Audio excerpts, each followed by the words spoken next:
Afternoon all, let's continue our look at the evolution of style and take the next interesting decisive game from the World Championship match of 1934. I know we're trawling along this rematch, and there were many other players at the time. For example, Karez, Rozewski, Vidmar, and others. Of course, Juve was in the match after, Max Erber. If you know any other strong players around this time, 1934, please let me know in the comments of the video.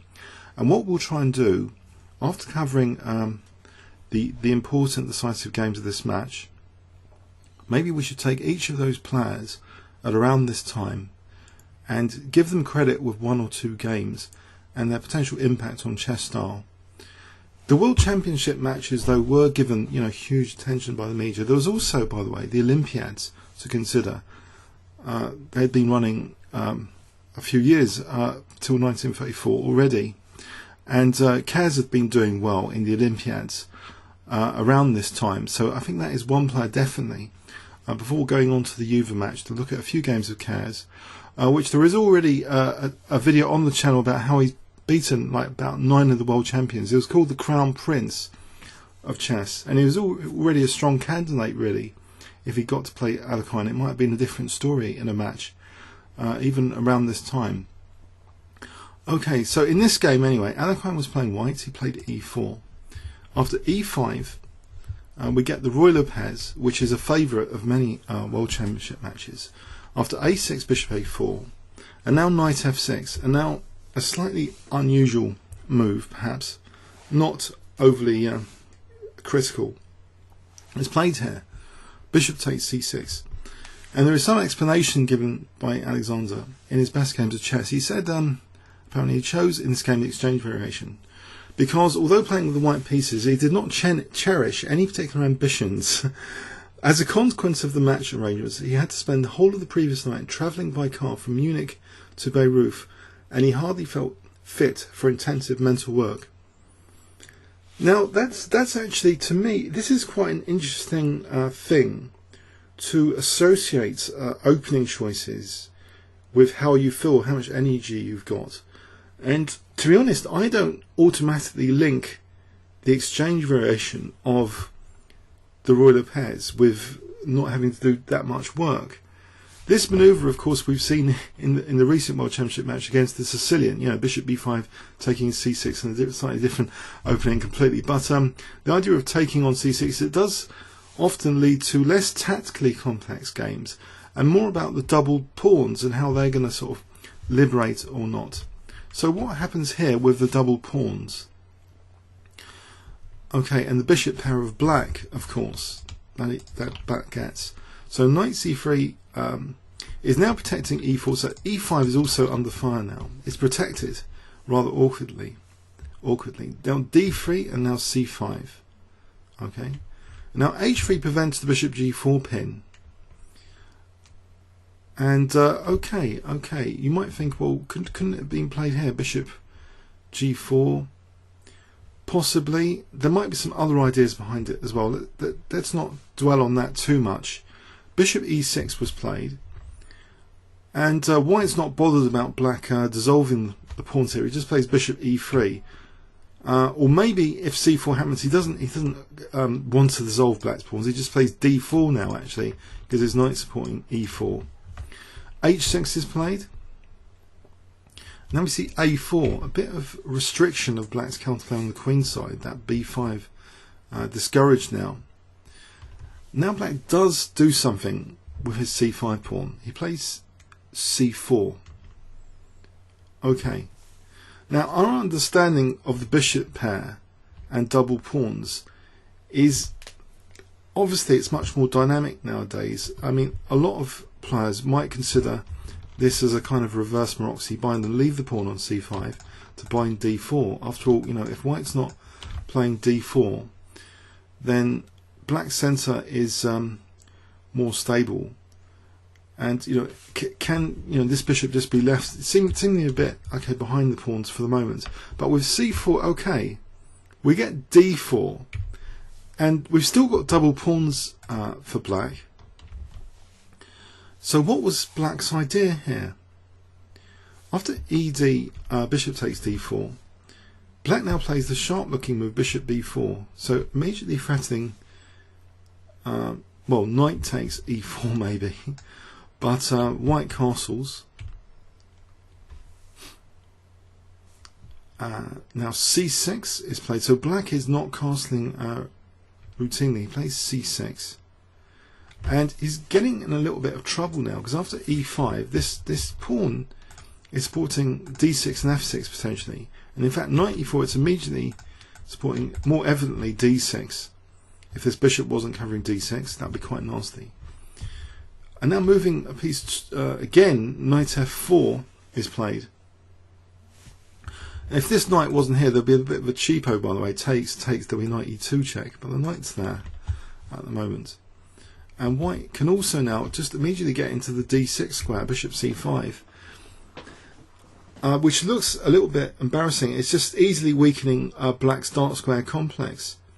Would this occur in a modern, world championship match, that black has played, c4, he's weakened his dark squares a bit more, and he's allowing a very simple basic dark square exchange?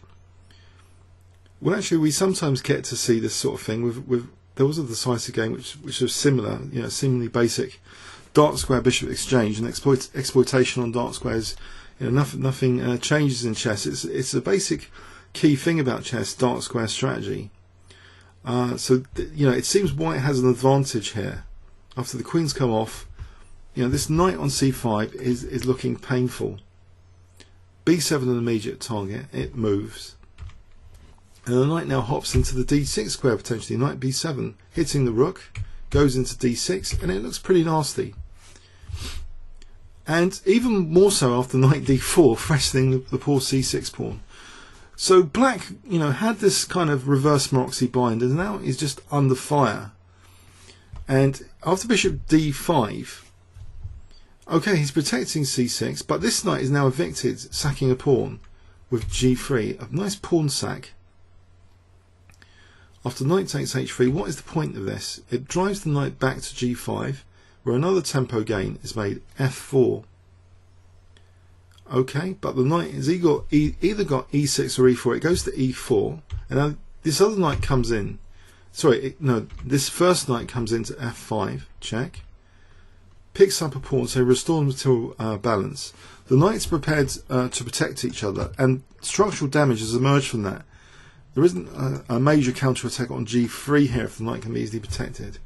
For f6, hitting the knight like this is played. Okay. But now, a nice tactical move, rook a d1, indirectly defending the knight, because it looks as though rook takes g7 can be answered here with knight e6 check. Using that pin. Okay. The king is in the centre after all, so it's not that incredible to have this resource. It moves now.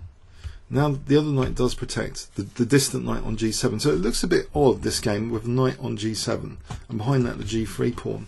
If only black can generate counterplay here. But can black directly go for the knight now? He actually plays f takes e5. Let's actually get an engine check on this position, if black has any counterplay chances here. It seems rook g8, technically black does have a good position. Rook g8, yes. So if the knight's forced back, f takes. Has this been played rather casually by Alexander then? Yeah, it looks as though engines like black's position here. Did he actually go wrong earlier? This g3, let's just check this g3 out. Was it actually needed? It's not really mentioned as a move. Okay, let's get back into the game. So it seems from an engine point of view actually black was doing fine. f6, rook ad1, king c8, knight d5. Now f takes e5 instead of rook g8. Does it matter? It's interchangeable, isn't it? Rook g8 here. And we saw in that other variation knight h5 being played. So why are we seeing something else now? Maybe this is Alekhine magic at work, and actually this game in 1934, I don't know, I think Houdini was confused earlier in the other variation. Unless there's a subtle difference between rook g8 and f takes e5. Let's have a look at this. What is going on? Rook g8 first makes maybe all the difference. If the knight is forced back, then f takes e. That's the key difference. e6 here, you just play rook d takes g7. So a bit of an inaccuracy from poor Bogoljubov, as he made a mess out of this. Then he had rook g8. That seems to be the case here. Force the knight back to h5, then undermine the centre, and have good prospects attacking the e-pawn. So the way he's played it looks the same by transposition, but it's not. White gets to have another option, which is a very, very important option, which unfortunately didn't exist before. You know, e6. And this is the brilliance of Alexander. You might wonder, what on earth is e6 about? Are you not going to lose 2 pieces for the rook? Where's the compensation? Why would you want to allow black to get both knights just for a rook? There's a really nifty move coming up. Rook d takes g7, knight takes, rook takes g7. And it's been mentioned to me about endgames recently. I think that there is a greater magnetism effect of passed pawns to become queens in endgames. That's my clue to you. So, all endgame gurus here, with the passed pawn's lust to expand, that's another clue.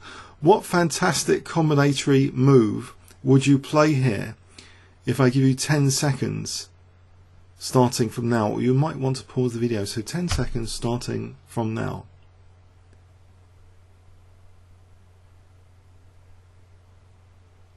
Okay. Endgame. Pass pawn. Try and queen it. Rook takes d5. What does this do? Very forcing move. Not many options for black. Takes. Now what? 10 seconds starting from now. Do you see it?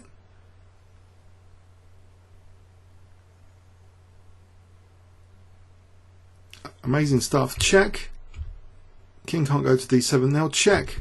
Forcing a pawn on f7 if he takes. And the knight wouldn't be able to stop the queen here. If takes, how do you stop the queen? You can't with the knight. It's not possible. So black is just going the exchange down. What a total disaster. From a good position. He had a good position. He's blown it. He's just the exchange down. The rest, as they say, is technique. And fine technique. You know, rook e6 just getting a very simply winning king and pawn ending with the outside passed pawn. Resigns. Black resigns. What a disaster for black. There's some interesting ideas though about well, the first thing we can observe is that the champions are aware of the relationship between how they feel, how tired they are, and the opening choices. So they're minimizing risks. If they're not in a great mood for mental work, then it seems implied by Alexander Alekhine to us here from his notes that the exchange variation of royal pairs is something to go for. So that's something for us to learn from.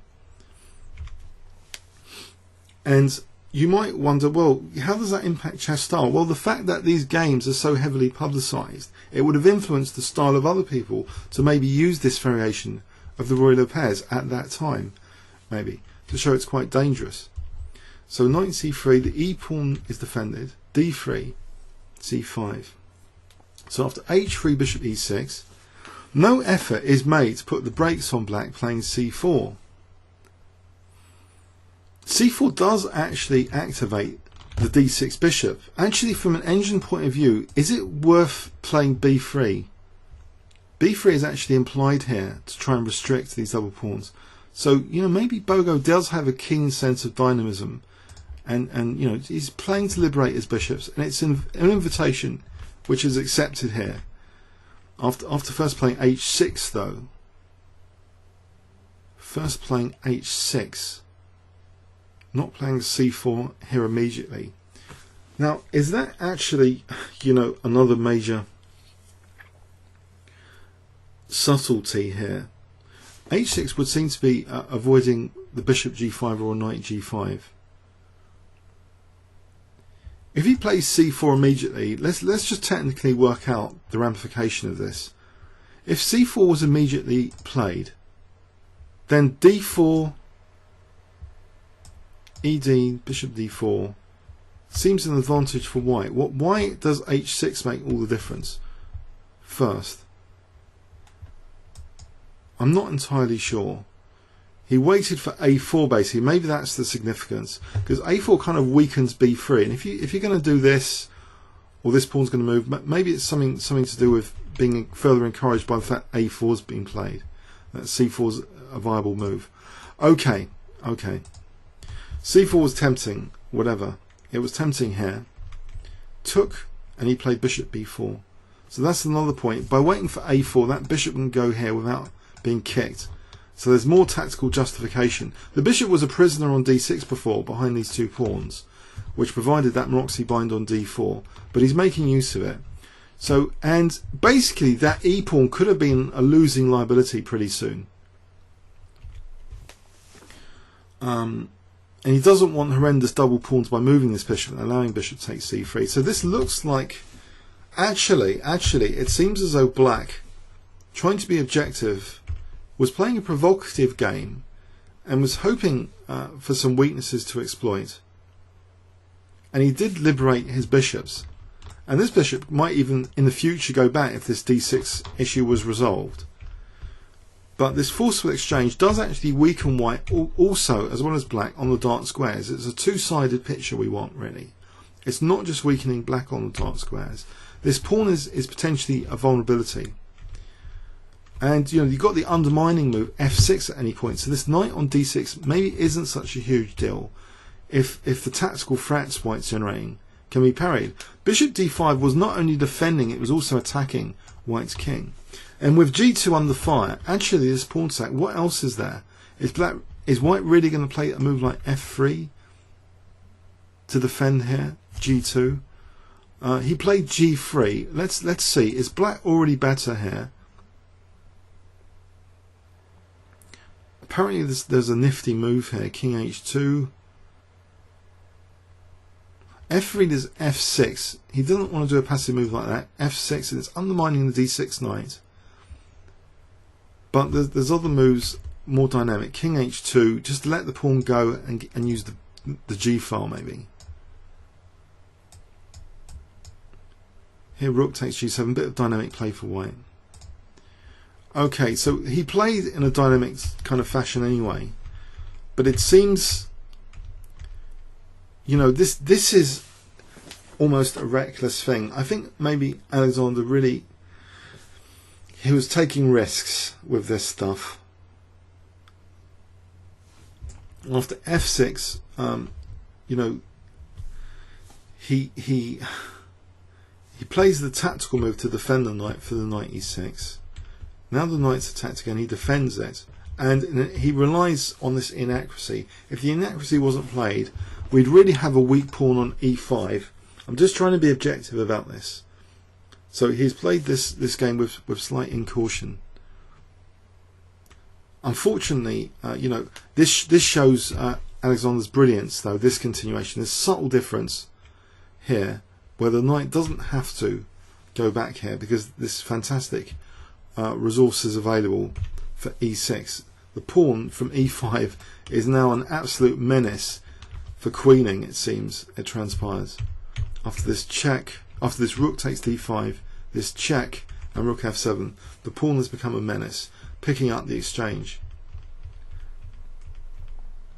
And after that, he's got past a pawn, he gives up the rook to get the knight. That's the end of game. Okay, a very interesting game.